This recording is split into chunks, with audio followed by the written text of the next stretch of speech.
Pois é, pessoal, chegamos ao nosso último vídeo do mês de julho.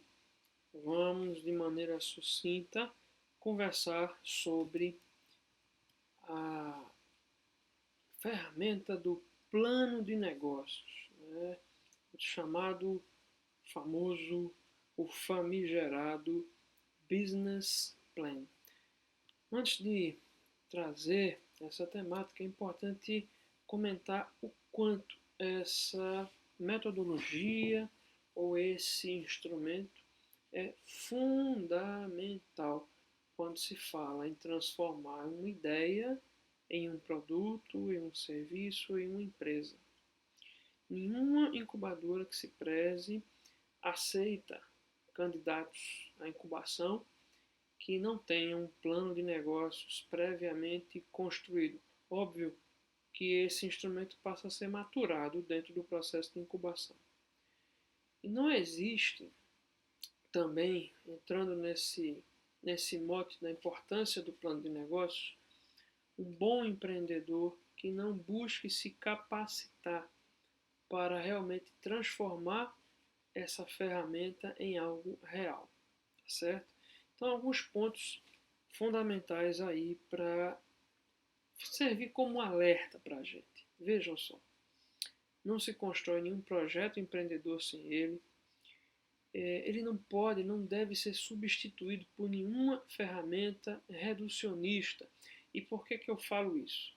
Talvez alguns que estejam me assistindo conheçam a ferramenta do Canvas. O Canvas é uma interface gráfica que reduz, resume o modelo de negócio em uma única imagem. São 4 aspectos que se subdividem em 9 componentes e ali você tem a proposta de valor, você tem a infraestrutura, você tem toda a parte de segmentação, relacionamento, canais e embaixo, sustentando, a gente tem o fluxo de caixa. É uma ferramenta muito legal, até porque ela é bem simples, então isso a torna bastante usual. Porém, ela precisa servir apenas como brainstorming quando se fala em novos projetos, tá? Ela não substitui o plano de negócios. Salvo não me engano, é o Silvio Meira que até comenta que não se faz empresa com história em quadrinhos.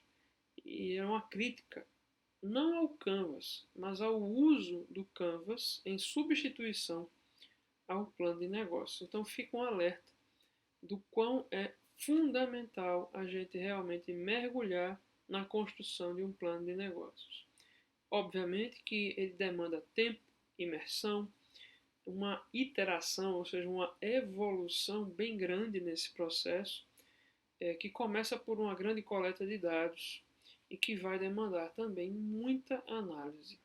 Então, o ideal é que você não construa esse documento sozinho, que você busque uma assessoria, uma consultoria que tenha expertise, na construção de planos de negócio. Assim você estará mais seguro, mais segura, você se torna um empreendedor preditivo, um empreendedor que trabalha contingências e que valoriza ainda mais o seu esforço, o seu tempo e o seu capital, ou o capital dos seus sócios. Então vamos deixar isso bem claro. O plano de negócio é uma ferramenta fundamental e o seu uso é uma condição básica para um projeto empreendedor se tornar mais factível ao sucesso. E o que é, então, o plano de negócios? Bom, todo esse material eu acredito parte dele a construções minhas e outra parte é a modelagem de plano de negócios que existe na Universidade de Brasília, na UNB, assim como também algumas sugestões aí de conteúdo advindas da modelagem do Sebrae. Então a gente tem uma amplitude aí grande nesse pequeno material, hoje o vídeo é curto, sobre plano de negócios, tá? E a primeira definição é bem legal porque também se torna bem simples, né? É um guia do projeto empreendedor. É o planejamento desse projeto, tá? Só que mais do que um planejamento, ele trabalha as fundamentações para que esse projeto se torne real. É como está colocado aqui embaixo. Ele é o sonho estruturante viabilizado tecnicamente. Eu acho que vocês se recordam, no primeiro vídeo do mês, eu falava sobre essa teoria do sonho estruturante do Max Fillion. Esse autor, ele fala que todo empreendedor, ele realmente sonha com o seu projeto, com o seu produto, com o seu negócio. Ele sonha e esse sonho é tão real, é tão próximo a uma situação real que, ao colocar esse sonho no papel, muita coisa já vem pronta. Sabe aquele compositor que comenta que, rapaz, sonhei com essa música e ela fluiu de uma maneira muito rápida e aí nasce um sucesso, nasce um chiclete, como se diz, né? Pois bem, o plano de negócios é a materialização do sonho estruturante do Max Fillion. Isso é uma coisa muito legal da gente pensar. Para vocês terem uma ideia, só um adendo, desde 1848 que se estuda o empreendedorismo. Já pensou? 1848. O primeiro autor que falou sobre isso foi um economista inglês conhecidíssimo, inclusive livro de cabeceira do Barão de Mauá, John Stuart Mill. Esse cara falava sobre disposição do empresário para correr riscos. Analisava isso de maneira, de certa forma até comportamental, né? Muito antes de Weber, muito antes de Maslow. Né? Então é legal a gente fazer esse rápido passeio para entender a mente dos autores e o contexto desses autores, até porque assim a gente consegue entender, vamos chamar assim, a árvore genealógica do conceito. Não é? Esse conceito ele passeia por momentos temporais, por contextos sociais, políticos, econômicos. E isso, obviamente, afeta a construção, a leitura do fenômeno. Né? Então, o Max Fillion é um cara que, lá pelos idos dos anos 50, 60, salvo não me engano, elaborou essa teoria bem interessante, aí, bem legal. Então, vamos à parte pragmática do vídeo. Né? Preliminarmente, a gente precisa fazer alguns estudos quando da ideia do nosso projeto, do nosso produto, do nosso negócio, do nosso serviço. E essas bases, vamos chamar assim, essa coleta de dados inicial, preliminar, ela pode ser dividida em 5 pontos específicos. O cenário socioeconômico, o nível de competição do mercado, a legislação mais básica, mas que envolva o negócio, a ideia, seja que vai tangibilizar a ideia, né? A qualificação da mão de obra, a própria disponibilidade dessa mão de obra e, naturalmente, quanto, pelo menos de maneira inicial, eu vou precisar de aporte financeiro para que essa ideia seja iniciada, seja startada. Falando rapidamente aqui, entrando novamente em cada um desses pontos, quando a gente analisa cenário socioeconômico, a gente tem muitas fontes interessantes de consulta sérias, construídas com metodologia, como é o caso do IPEA, né, que é um instituto que trabalha índices econômicos. Esses dados eles não são gratuitos, você compra esses dados, mas você tem dados gratuitos no IBGE, por exemplo. Quando você fala com relação à competição de mercado, você também pode buscar no IPC Marketing, que é um outro instituto público que trabalha comportamento do consumidor. E, obviamente, a partir desse comportamento você tem cenários de market share, de participação de mercado em relação à sua concorrência direta e indireta. Quanto à parte de legislação tributária e trabalhista, você tem os sites aí do governo federal que caracterizam, né, que trazem, por exemplo, os códigos nacionais de atividade econômica e, a partir deles, qual é o perfil tributário, qual é o perfil de tributação, em qual regime eu me enquadro. Eu sou um MEI, eu sou um simples, um super simples, eu sou um lucro presumido. E, por conseguinte, você também tem, entendendo um pouco do que é a ideia, você vai entender também qual é a mão de obra que você vai precisar integrar no seu projeto. E por aí você também entende a tributação, os custos dessa mão de obra. Quando se fala em qualificação, a primeira coisa é: eu tenho mão de obra disponível, ela é qualificada no perfil que o meu negócio, o meu projeto vai demandar? Sim, ótimo. Então, sabe-se muita coisa já. Mas se você percebe que a tua ideia é tão inovadora, é tão assim pioneira, a ponto de que você vai precisar formar mão de obra, então você tem outros custos que envolvem diretamente esse contexto. Embora também é válido a gente pensar se, no caso de eu ser um novo entrante em uma modalidade de negócio que já existe passivo trabalhista nesse ambiente de negócios, nesse setor. Tudo isso precisa ser levantado e vai ser levantado de maneira preliminar aqui nessa etapa inicial, tá? E aí, tudo isso que eu falei vai também trazer subsídios para você ter uma média, um estudo inicial de quanto custa o seu projeto. E a gente chega, com base nesse estudo preliminar, no sumário executivo do seu plano de negócios. Esse sumário ele é o que geralmente os tubarões, lembra que eu falei deles no vídeo passado, gostam de ler. É como está colocado aqui, é o trailer do filme. Nenhum investidor de cara lê um plano de negócios inteiro, do começo ao fim, de forma anterior à apresentação daquele candidato, daquele empreendedor. Ele lê eminentemente o sumário executivo. Inclusive, vale salientar que grande parte desses investidores não vai ter domínio sobre, vamos chamar, as temáticas centrais que envolvem aquele investidor ou aquele negócio.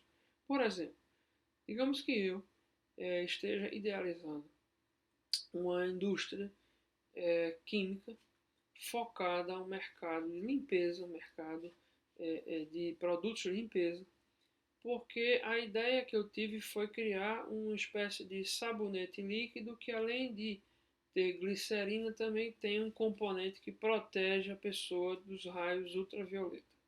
De repente eu tive essa ideia e apresento isso para um investidor. Esse investidor não necessariamente vai ser um engenheiro químico.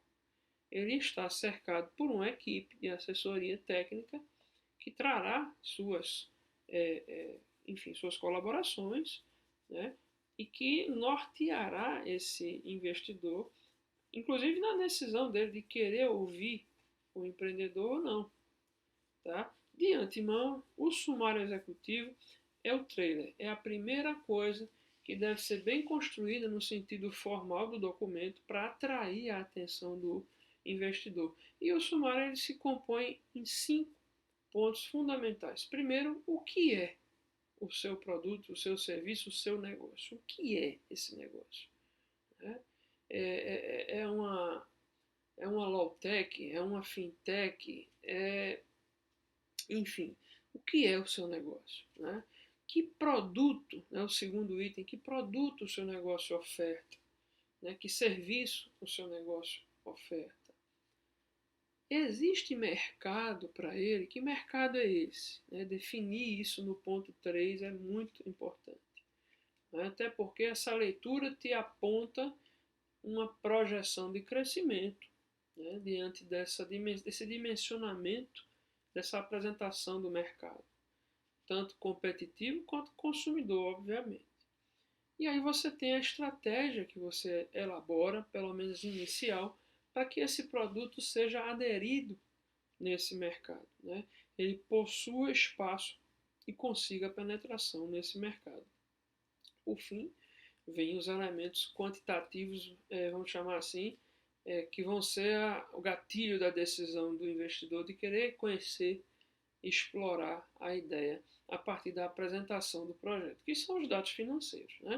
Eminentemente, pessoal, quanto custa o seu negócio, qual é o valor total que precisa ser integralizado, em quanto tempo você chega a um ponto de equilíbrio, ou seja, você tem despesas e receitas equilibradas, né, dentro daquela lógica do break-even, né, e, obviamente, em quanto tempo você vai ter o ROI, o retorno sobre o investimento, em quanto tempo você recupera o que foi integralizado para que o seu negócio, o seu produto, o seu serviço estivesse ofertado no mercado. Tá? Então, isso é um conjunto de 5 pontos que vão ser leitura obrigatória dos investidores e, dependendo do nível técnico ou de sofisticação tecnológica ou de necessidade de conhecimento que esse sumário aponte, esse sumário vai ser compartilhado e o documento como um todo com a assessoria técnica específica para subsidiar o investidor de informações mais estratégicas que o façam, inclusive, né, inquirir aquele empreendedor que apresenta seu projeto, tá certo? Então, o objetivo é expor os fatos essenciais, né, de forma a atrair esse leitor, esse investidor. E o legal é que o sumário pode ser utilizado e deve, à parte, até de forma independente do plano. Ele é um resumo, né, do seu plano. E esse plano ele vai se construir em que estruturação? E aí a gente chega já perto do final do vídeo, a gente vai ver aqui apenas uma sugestão de estruturação em 16 etapas. E vocês observem, quando vocês verem agora eu mostrar para vocês essas etapas, vocês vão ver o quanto é um documento denso. Por isso que demanda tempo, demanda realmente uma imersão para a construção, né? E esse documento, repito, é fundamental para qualquer ideia empreendedora, tá? E aí a gente tem as etapas, né? Já vimos o sumário, e aí na segunda etapa a gente tem a descrição, né, do que é o seu negócio, na sequência, no passo 3. O que é o seu produto, seu serviço, quais são as características dele. No 4, você vai apresentar quem são os seus clientes, aonde eles estão, né? Que segmentação você vai trabalhar? Você tem mercado primário, secundário? De que forma você alcança esses clientes, tanto fisicamente para distribuição, como antes disso em termos de comunicação de valor, né? Que tamanho tem esses mercados, tá? Depois você tem no passo 5 a descrição da sua concorrência direta e indireta. Eu costumo falar bastante sobre a concorrência genérica também, né? Que concorrência é essa, né? Quando a gente faz de maneira bem mesurada, tá, pessoal? É uma definição da concorrência direta, eu estou pensando em empresas, em organizações que ofertem produtos similares ao meu, no sentido de preço, de atendimento de necessidade, de forma de venda, de forma de apresentação, enfim.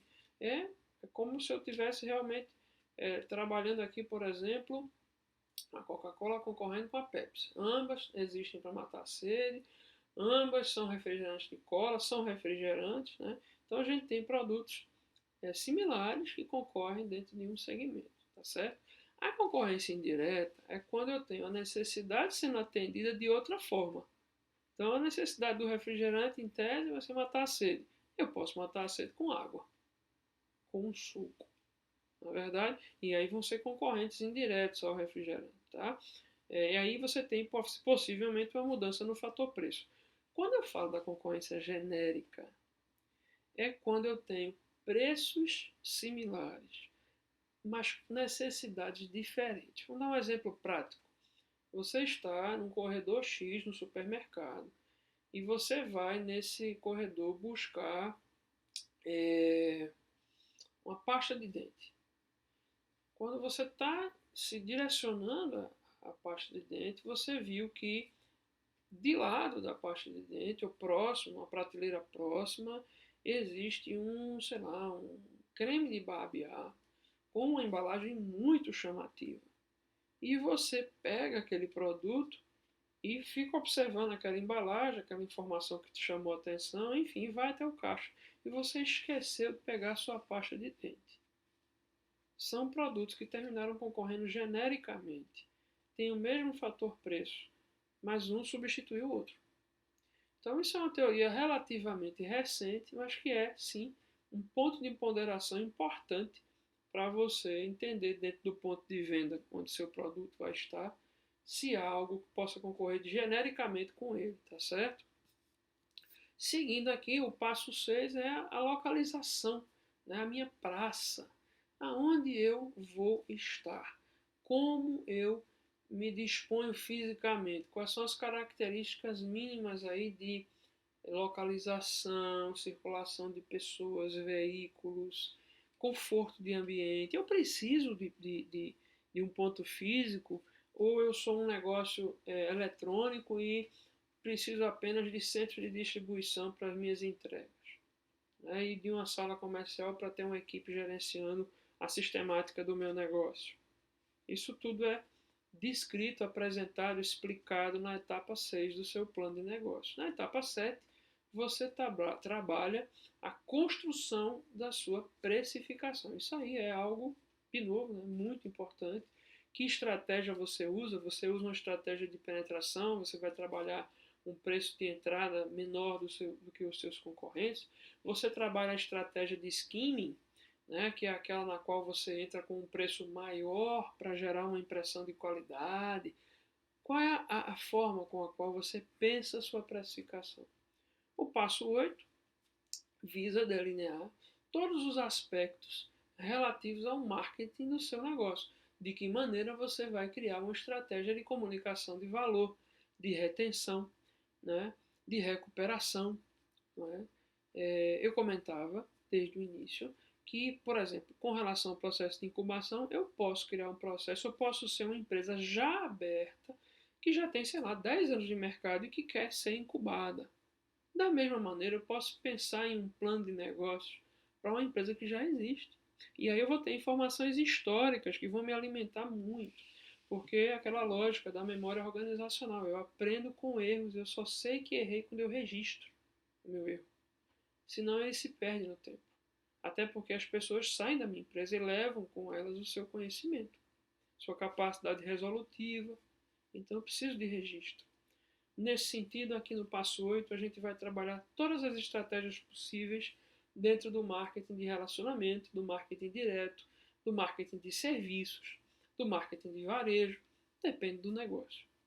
No passo 9, a gente vai entrar em toda a construção da minha equipe, do meu capital intelectual, de quem eu preciso, qual é o perfil, como será o organograma da minha estrutura empresarial, da minha organização, quais são as competências, habilidades e atitudes que eu espero dessas funções, como funcionará, por exemplo, o meu plano de carreira eu vou ter, como serão os salários, os benefícios que eu vou oferecer à minha equipe. Então, tudo aí fica devidamente construído, tá? E é importante, inclusive, no caso de empresas que já existem, você colocar como apêndice do seu documento, do seu plano de negócio, o currículo dessas pessoas.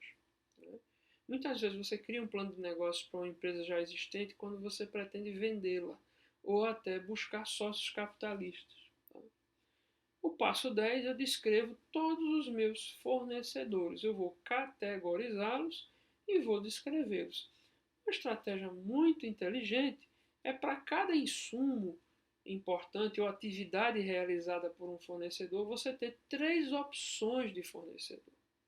3 opções, pessoal, para que a gente não se torne refém de circunstâncias alheias ao nosso controle, variáveis não controláveis.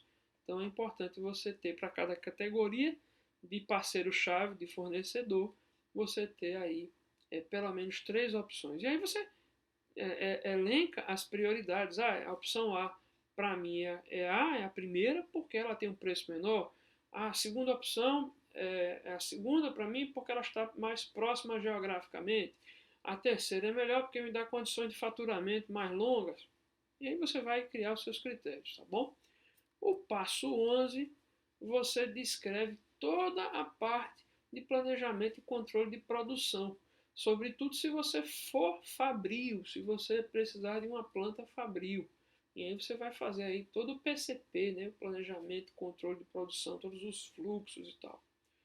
No passo 12, você tem aí a descrição do mercado potencial, né? O que é que você espera alcançar. Você já descreveu o seu cliente, você já descreveu onde ele está, você descreveu um quantitativo desse mercado. Agora você vai dizer o quanto desse mercado você pode ou pretende atingir e com base nisso você vai criar aí gráficos, né, projeções, planilhas de projeção de venda. Você já tem precificação, então você também vai ter agora aqui uma expectativa, desculpe, uma estimativa de receita. No passo 13, por sua vez, você analisa todos os passos anteriores que incorrem em custo, em despesa, qualifica essas despesas, no sentido das variáveis, das fixas, não é? E em cima disso, você vai alimentar depois o passo 14, que basicamente é uma projeção de receitas versus um quantitativo de despesas ao longo de uma linha temporal suficiente para que você chegue no ROI, no break-even, no ponto de equilíbrio e depois no ROI. Aí você tem o seu fluxo de caixa. Passo 15 são todos os documentos anexos que você julga importantes para serem colocados. Os currículos que eu comentei, de repente contratos de fornecedor, modelos de contrato, modelos de documentação tributária, aí você vai acrescentar o que julgar importante. E por fim, o passo 16 é você pegar todo esse seu documento e estruturar a apresentação dele para o seu investidor, para aquele possível capitalista que vai aportar recursos na sua ideia. Então, esse foi o nosso vídeo último do mês de julho, tá certo? Rápido, resumido, porque isso é um assunto enorme, né? Trabalhar cada uma dessas etapas demandaria mais de um mês aí de lives, de vídeos para vocês, tá? Mas a ideia do nosso mês foi realmente falar sobre empreendedorismo de maneira ampla, mas com foco principal em gerar um nível de consciência um pouco mais conceitual e também real para quem, enfim, quer entender mais sobre empreendedorismo, pretende empreender. Eu acho que foi um mês produtivo. Lembrando que nós teremos nessa sexta-feira, dia 31/7, às 8h30 da noite, a nossa segunda live do canal, a live do mês, a segunda live do canal. Eu já divulguei nas redes sociais, divulguei em Facebook, Instagram, em LinkedIn, mas vou passar as informações para vocês ao longo dessa semana e no dia enviarei o link para que a gente possa se encontrar na nossa sala e conversarmos à vontade sobre esses vídeos, sobre essas temáticas que circularam no mês do empreendedorismo para o nosso canal. Lembrando que vamos divulgar o nome do canal. Lembram da enquete? Pois bem, fechamos a enquete, já temos um nome aí para batizar o nosso canal. Então eu espero que vocês estejam comigo nessa nossa live, tá bom? Mais uma vez, obrigado por essa audiência e por essa parceria. Lembrando, mais uma vez, independente de ideologias, vamos exercer a cidadania e vamos, com essa cidadania que se baseia em empatia, cuidar uns dos outros. Um abraço, pessoal!